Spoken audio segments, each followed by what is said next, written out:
जब शक्ति किसी मनुष्य को ग्रसित कर लेती है, जब अहंकार सब कुछ पर हावी हो जाता है, तो उसकी आत्मा पर एक छाया छा जाती है। मृत्यु और ईश्वरत्व के बीच की रेखाएं धुंधली हो जाती हैं और सिंहासन घमंड का मंच बन जाता है। ऐसी ही थी हिरण्यकशिपु की कथा। वह असुर राजा, जिसकी महत्वाकांक्षा ने स्वर्ग को छू लिया और जिसका अभिमान देवताओं को भी चुनौती दे बैठा। परंतु उसके महल के हृदय में धन दौलत और भय के बीच एक शांत प्रतिरोध जन्म ले रहा था। न विद्रोह में, न सेनाओं में, बल्कि एक बालक की आस्था में।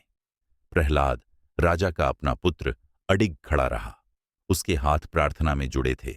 उसका हृदय अपने पिता की तानाशाही के आगे नहीं, बल्कि भगवान विष्णु की अनंत उपस्थिति के आगे समर्पित था। यह सुनकर हिरण्यकशिपु का अहंकार क्रोध में बदल गया। यदि तेरा विष्णु हर जगह है तो वह तुझे बचाए, और उसने बालक को मृत्युदंड दे दिया। प्रहलाद को विषैले सांपों के गड्ढों में फेंका गया, लेकिन वे उसके चरणों में निष्क्रिय हो गए। उसे धधकती आग में झोंका गया, पर अग्नि ने उसे मां की गोद की तरह थाम लिया। उसे हाथी के पैरों तले कुचलवाया गया, फिर भी वह विशाल पशु उसके सामने नतमस्तक हो गया। हर बार आस्था की विजय हुई और राजा का क्रोध और तीव्र होता गया। अब कहां है तेरा विष्णु? हिरण्यकशिपु का धैर्य टूट चुका था। वह एक विशाल पत्थर के स्तंभ की ओर इशारा कर बोला, क्या वह इस निर्जीव पत्थर में भी है? प्रहलाद बोला, हां पिता, वह यहां भी हैं। हिरण्यकशिपु ने गदा से उस स्तंभ पर प्रहार किया और सारा ब्रह्मांड स्तब्ध हो गया। उस टूटे हुए पत्थर से एक गर्जना हुई, पर वह इस लोक की नहीं थी। उस स्तंभ से प्रकट हुए नरसिंह, न पूर्ण मनुष्य न पूर्ण पशु। सिंह का सिर और एक शक्तिशाली योद्धा का शरीर। उनकी आंखों में ब्रह्मांडीय अग्नि जल रही थी। उनका स्वरूप न्याय का साक्षात रूप था।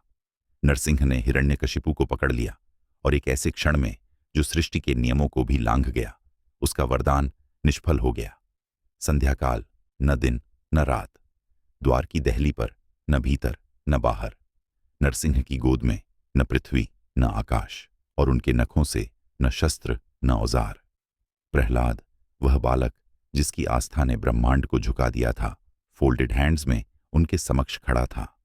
नरसिंह ने उसे आशीर्वाद देते हुए कहा, तुमने संसार को दिखा दिया कि कोई भी अत्याचार, कोई भी अहंकार सच्ची श्रद्धा के आगे टिक नहीं सकता।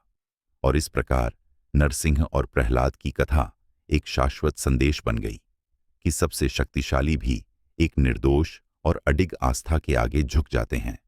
और अगर आपको यह कहानी अच्छी लगी हो तो लाइक, सब्सक्राइब और कमेंट जरूर करें।